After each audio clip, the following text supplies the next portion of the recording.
కల్వకుర్తి పట్టణంలోని మున్సిపాలిటీ ఎన్నికలలో చివరి రోజు సందర్భంగా కాంగ్రెస్ పార్టీ 19వ వార్డు కౌన్సిలర్ అభ్యర్థి మహమ్మద్ సోఫీ మీడియాతో మాట్లాడుతూ 10 సంవత్సరాల నుంచి 19వ వార్డు సుభాష్ నగర్ కాలనీలో కౌన్సిలర్గా మున్సిపల్ వైస్ చైర్మన్గా కొనసాగిన గత బీఆర్ఎస్ పార్టీ అభ్యర్థి సుభాష్ నగర్ కాలనీకి చేసిందేమీ లేదని, కాంగ్రెస్ పార్టీ 2 సంవత్సరాల కాలంలో అన్ని సంక్షేమ పథకాలు పేదవాళ్లకు అందే విధంగా చూసిన అభ్యర్థినేనని, ఆ నమ్మకంతో ఎమ్మెల్యే కసిరెడ్డి నారాయణ రెడ్డి కౌన్సిలర్గా అవకాశం ఇచ్చారని, ప్రతిపక్ష నాయకుల మాటలు నమ్మవద్దని, గత ప్రభుత్వ పాలకుల వల్లనే సుభాష్ నగర్ కాలనీ 19వ వార్డు అభివృద్ధికి నోచుకోలేదని, సుభాష్ నగర్ కాలనీ వెనుకబడిందన్నారు. అందరికీ నమస్కారం. నా పేరు మహమ్మద్ సోఫీ, 19వ వార్డు కాంగ్రెస్ పార్టీ కౌన్సిలర్ క్యాండిడేట్ని. గత 10 సంవత్సరాలుగా ఇక్కడ బీఆర్ఎస్ నుంచి కౌన్సిలర్ ఉన్నారు, అతను వైస్ చైర్మన్ కూడా చేశారు. కానీ వాళ్ళు అంత గానం వాడిని పట్టించుకోలేదు, అంత డెవలప్మెంట్ ఇక్కడ జరగలేదు.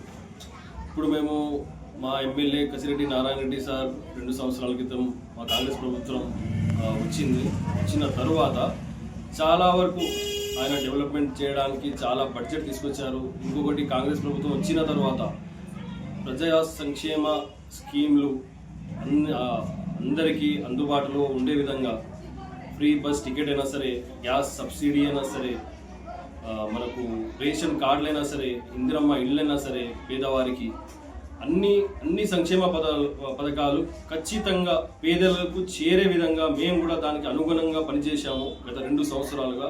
అదేవిధంగా పనిని గుర్తించి ఎమ్మెల్యే గారు టికెట్ కూడా ఇవ్వడం జరిగింది.